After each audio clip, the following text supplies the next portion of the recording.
and welcome back to Manchester Madventures here in 2026. We got through another year, and today what we're going to be talking about is survival kits. Now, there are lots of survival kits, lots of options, lots of things on the market. You can buy them, you can make them, but what's something that really works? So today what we're going to look at is what really works for us. Stick around and see what we've got in store. Now, survival kits come in many different shapes and sizes, and they're quite a personal thing. They come in all sizes. You've all seen them out there. You've got the Altoids tin kit, which is probably one of the smaller kits that you can put together yourself. There's lots and lots of commercial kits you can buy, very expensive and very generic, I think. There's what I'd call a medium-sized survival kit, which is not quite as big as a mess tin, but not quite as small as an Altoids tin. And then other survival kits, like a sear kit. The military may take something this big. This will contain a lot more kit. Obviously, when you're making a survival kit, you're going to be limited by space.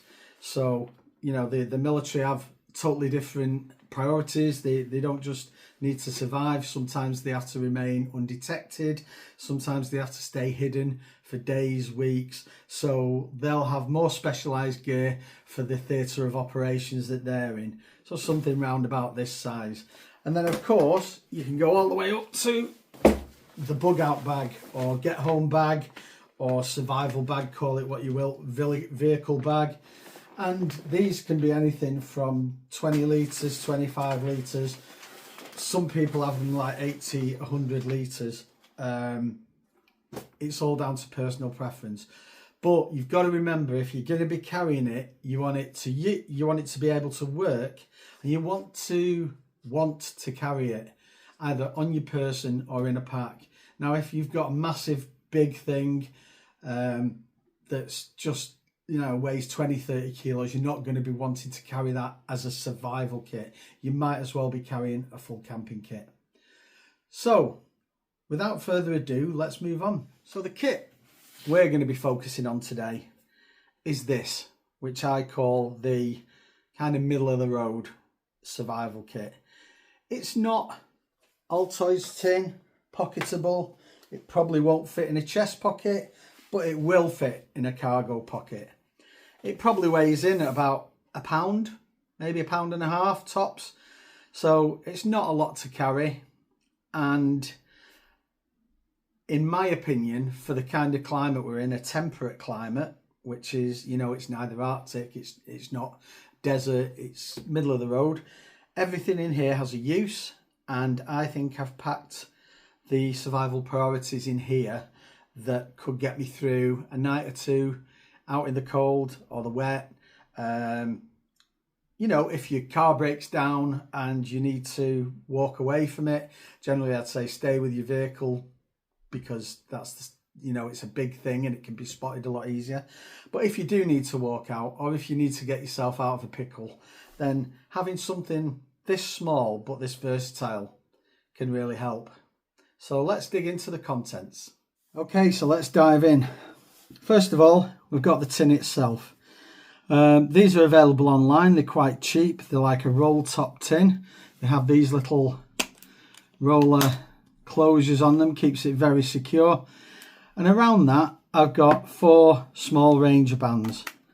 They're not actually needed to hold the tin shut. It has a rubber gasket inside, or a silicone gasket, so everything in here is protected and waterproof. But I do like to have 4 small elastic bands, or Ranger bands, call them what you will. They're very versatile. You can use them to be a flame extender. You can use them to tie things together. Just a general useful bit of kit, but generally I use them as a flame extender. So that's the first part. The tin itself, now they come in, you can get them in black, you can get them in green, you can get them in plain silver, and all I've done is I've marked it up with a sticker. It's got a little bit of glint tape on the front, and on the back it's got a little sticker about your survival priorities, you know, what you need to do. These stickers are available on their own. I think they're about £2 a sheet offline. If I can find the link, it's very old. If I can find a link, I'll put them up, and also to the tin. So what we're going to do now is we're going to open the tin. I'm going to get all the stuff out, and then we're going to put it back piece by piece. Right, so an empty tin. It's not small like the old sides tin. It's not massive like a mess tin. It's kind of like what I'd like to call the Goldilocks spot. It's small enough that you can fit everything in you want, but big enough that you're thinking, oh no, I'm going to leave that at home. I do carry it most places I go, and it's not always in a pocket. It's sometimes in the pack. If I know that I'm not being separated from the pack, then it just sits in the pack. But if there's a chance like a river crossing or something like that, if I'm canoeing and we may tip over, you know, I could lose the pack, this goes in a pocket securely. Inside, we've got the ground to air signal sticker. This comes as part of this set with your survival priorities. Just thought it's a really good thing to just have in the lid. And there you can see the removable silicone gasket that keeps everything completely watertight. So we've heard the term, a place for everything and everything in its place. And that's exactly what you got to do with a survival kit. You want to put as much useful stuff in there that you can, and I emphasize useful, but still have, you know, the space to put it in without wasting space. So the way I've done it is as follows.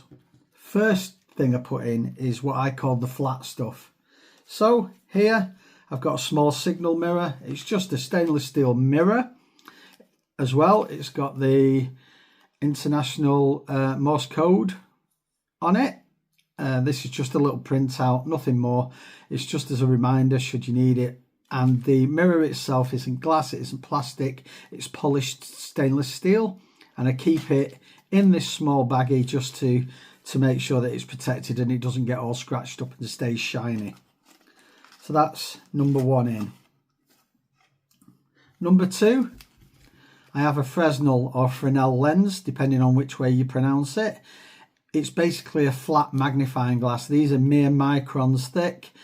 They work really well to focus light, and if you've got splinters or anything like that, or you need to see something for really fine detail, they work great. They magnify to about 2.5 times, but the beauty of them is they're credit card sized, super thin. I mean, you could probably fit 10 of these in there without any kind of problem. And what I do as well is it stays in this little cellophane sleeve just to keep it protected, to stop it from getting scratched up by anything. So because that's the thinnest, I put that right at the very bottom with the mirror on top. Next, I have a clean wipe. It's an alcohol-free wipe, but I think if you get injured, the worst thing you can have is an infection. So the first thing to do is get it clean. So that goes in there. And along with that comes water purification tablets. I carry 6 of them. They've got a good expiry date on them. These are good till 2028. And they can live in there simply. And you can see already we're getting lots of stuff in there, and there's still it's not taking up any real estate whatsoever. Next, I have a couple of single-edged razor blades. These are the ones with a little bit on the back that you can hold so that you don't slice yourself up. Some people put craft knife blades in. I prefer the little metal band on the back because it makes it safer, more secure. There's 2 in there. So again, they're nice and flat, so they can just go in the corner there. Then we come on to fire lighting. Now, there's several fire lighting options. One of them is a ferro rod. I've got a tiny ferro rod in here. It's probably about 5 or 6 mil, but it's certainly enough. It throws good sparks. I don't need anything bigger for a survival kit. Remember, this is to get you out of a pinch. It's not to be your main camping kit. So that lives just in the side next to that. along with its flatmate, which is a sail needle. I like to keep a big sail needle in there. You can use it with dental floss, you can use it with sinew, you can use it with cotton, and you can use it to get splinters out, you know, minor medical things. As you can see, this has been used in the past. It's got a burnt end, so I've sterilised that at some point, probably to get a splinter out. But again, very tiny piece of kit, very often overlooked, but having a single needle, but a tough needle that can go through hide, go through canvas, go through leather, so it can repair your clothing, it can stitch you up. In an emergency, I wouldn't recommend it unless you're a doctor or, you know, you've done that kind of thing. But if you know, we're not Rambo, so if you needed to stitch somebody up, think very carefully if it's a life and death situation. And if you think it's a life or death situation, then, you know, you've not got a lot to use. But basically, this is for the creation and repair of clothing and equipment. Yeah, in you go. Another fire lighting thing we've got in here is 4 wax fire plugs. Oh, it's come out of the bag there. So they're just basically like your cotton wool and Vaseline or petroleum jelly. Similar kind of thing, just 4 little plugs that are covered in like a petroleum based gel.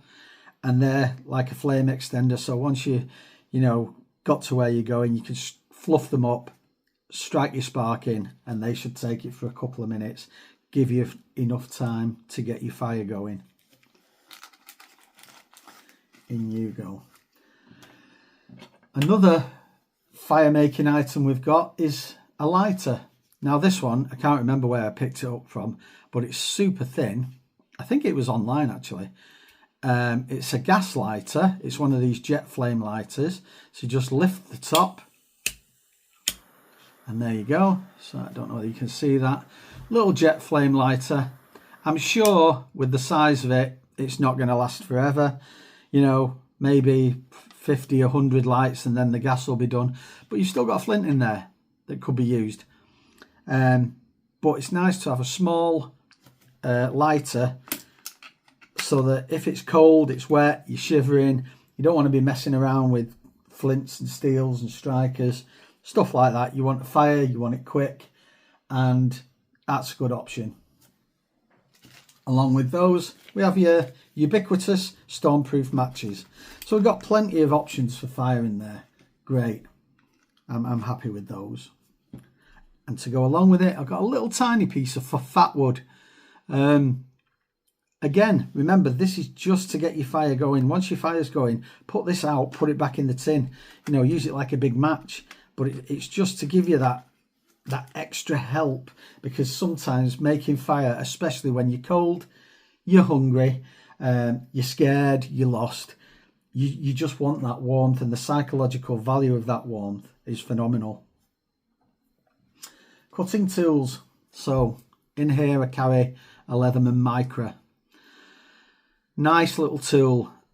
It's not got pliers, it's got a pair of scissors, which I feel are possibly more useful. I don't think I'll be wrenching on nuts and bolts and stuff in the event of an accident, or where I'd need to use a survival kit.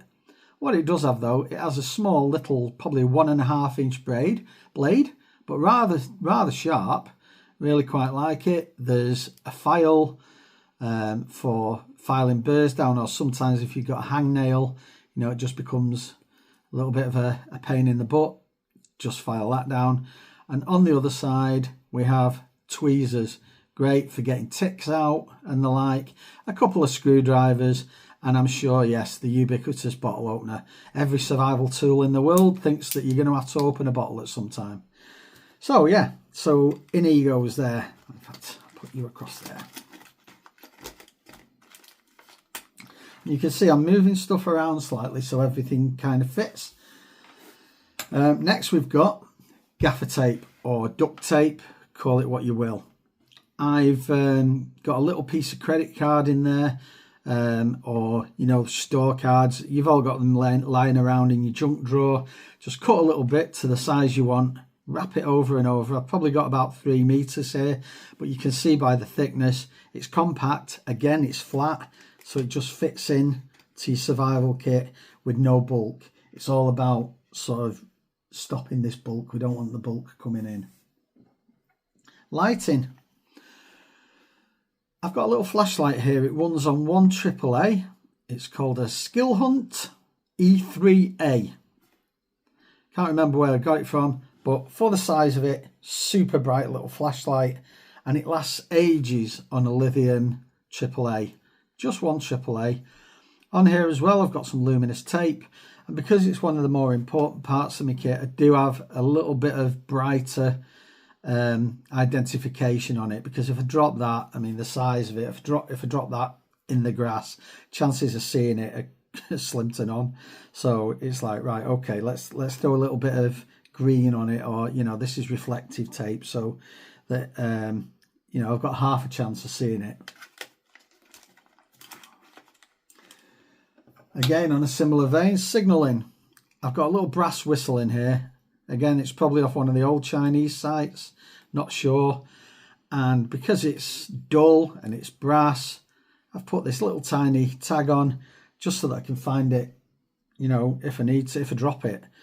So, and the other thing is with these little things, if you can undo this piece of cord, it's like, I think it's called micro cord, and it's probably about 2.5 to 3 feet. So out of that you can make a lanyard, and you can put that, your torch, your multi-tool, everything on it, and throw it around your neck so you don't lose it. In you go.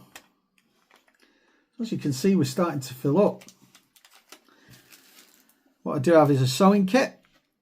So there's some thread, a couple of needles, small needles this time, a couple of buttons, and 3 safety pins. There's nothing more I can say about it. It's just a wee sewing kit. You could probably use the thread. I think the thread is the fishing thread. I think they call it braid. So it's like, I think it's £20 test braid. So you can use that as well as sewing things up. You can use it as a bit of a fishing kit. And to go along with that, we do have a little tiny fishing kit. We've got 3 or 4 small hooks, a couple of swivels, a couple of the little lead split shots, and some clear fishing line. Again, no big hooks in there, because little hooks will catch little and big fish, whereas big hooks will only catch big fish. So already you can see we've got tons of stuff going on in here, but the most important thing is yet to come, and the thing that I think most people forget about in a survival kit, and possibly one of the most important things. So you've seen in here we've got bits of paper. We've got like paper where the Morse code is written and stuff like that. But if you need to, sometimes you might need to leave a message for somebody. So I've got a little tiny pencil. These pencils are available from betting shops and whatever. They're usually free. You can just take them. We've all heard the story, whether it's true or not, about the NASA and the Russian Space Agency, where NASA developed the Fisher Space Pen for millions of dollars, and the Russians took pencils because they write in space as well. I don't know if there's any truth behind it, and I don't know, you know, how graphite dust would do well on the International Space Station. But if it was true, great. You know, if the nib breaks, sharpen it up with your little knife, you're good to go again. If a pen stops working, your pen stopped working, and there's not a lot you can do about it in the field. In you go. So we've looked at the cleaning of wounds with the cleansing wipe, other kind of first aid. You'll notice that there's no band-aids in here or plasters. What I have got is I've got some, not industrial, it's medical grade super glue, basically, that you can put on the wound, close the wound up, great, and it forms a protective barrier as well. They're not cheap. Certainly, I'd say avoid normal super glue. Now, some say that super glue was invented for that purpose. It may well have been, but I'm pretty sure there's a difference between the medical grade super glue and your 3M, you know, get it from the shop to glue your bike back together glue. So medical super glue, great. Getting near to the end now. Direction finding.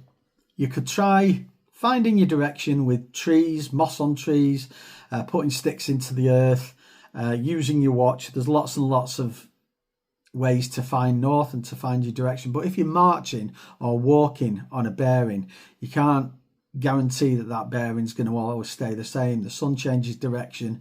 You know, some trees have moss on the north, some have trees have moss on the east. Depends where you are. But what you can have is a small button compass that just lives in your kit.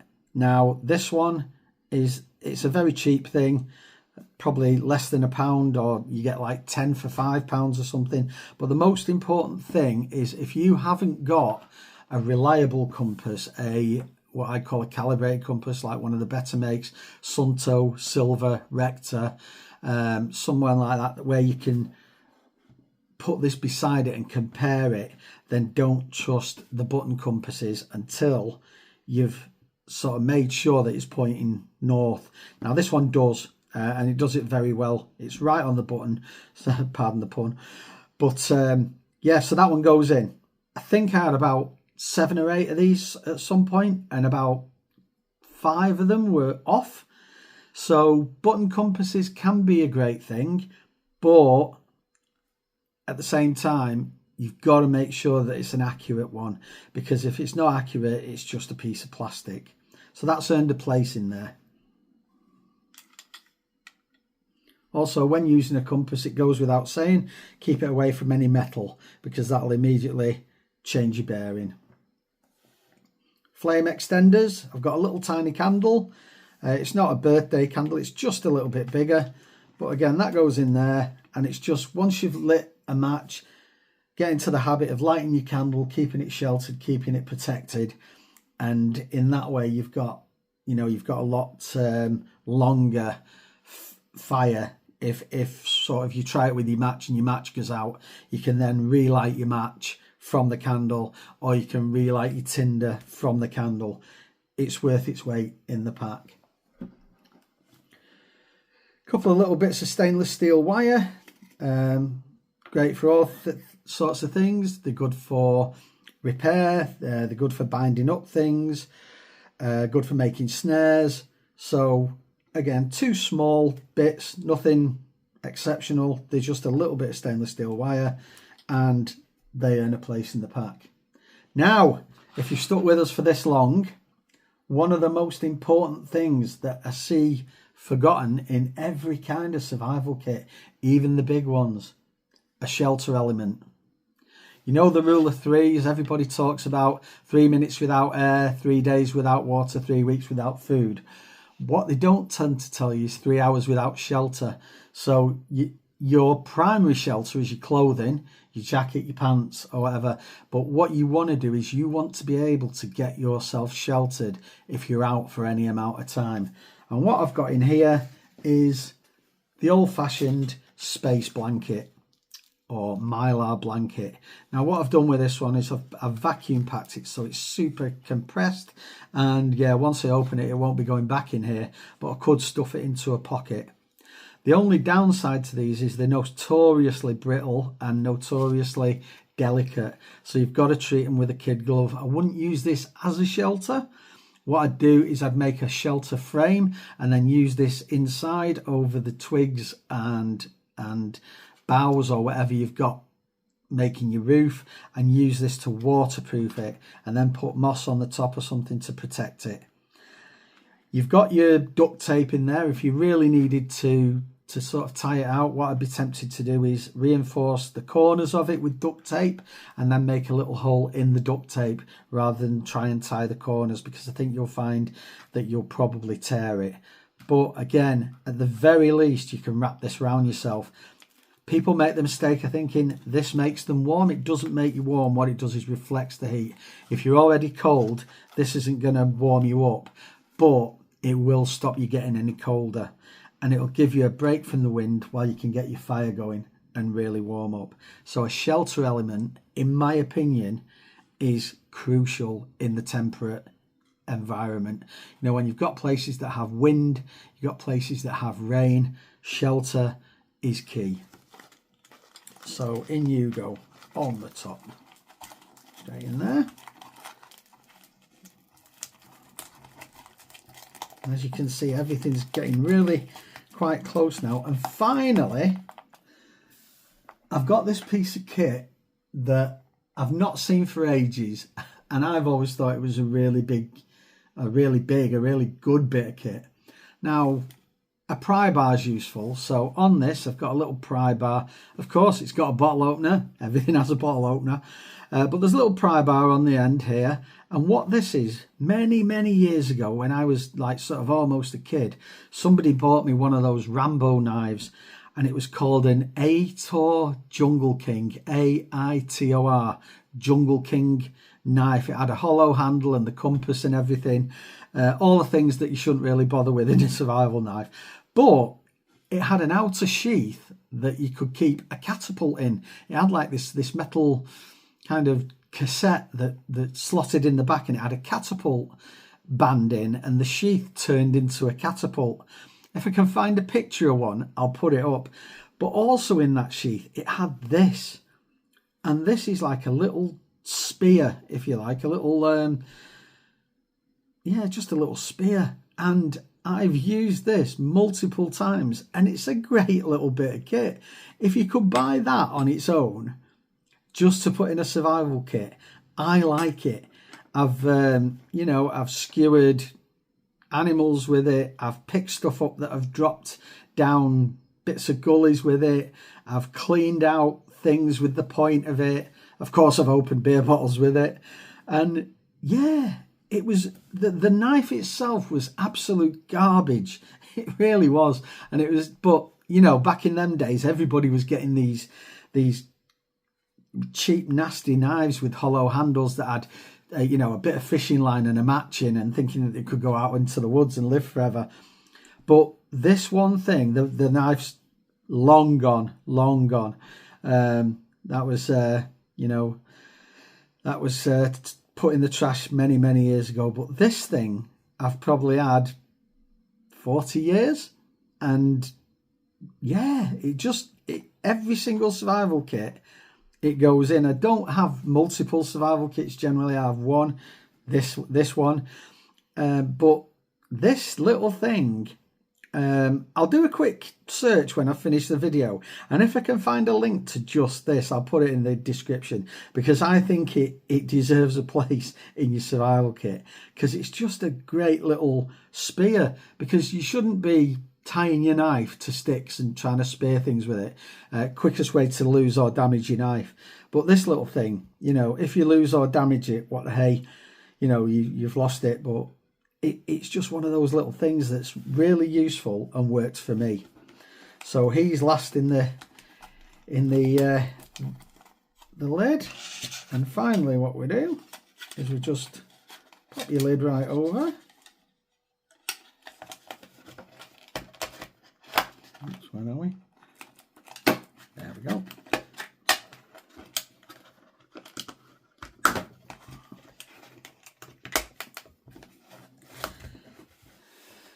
So there you have it. What I think is a totally usable, well-equipped survival kit that you're going to take with you, that can keep you warm, more importantly dry, for an extended period of time, until you can either get yourself out of a situation or get yourself rescued. So thanks a lot for watching. Don't forget to hit the like and subscribe button, because that really helps the channel out a lot. And if you'd like to see more, please tell me what you'd like to see, and we'll try and get it going. And also, if you've got any ideas on your own survival kit and what you carry, what isn't in here, I'd like to know about that. I do read all your comments. I love to read your comments. And sometimes, I'm exactly the same as you guys out there. I'm just a guy. So there's somebody out there that's got some fantastic ideas to improve or upgrade the survival kit without any massive increase in weight or size. So if you're that person and you know things that I don't, please get in touch, throw a comment in. I'll look at it, and between us we'll just we can smash this and make these the best things out there. So thanks a lot for the watching. My name's Dave from Manchester Mad Ventures. See you on the next one.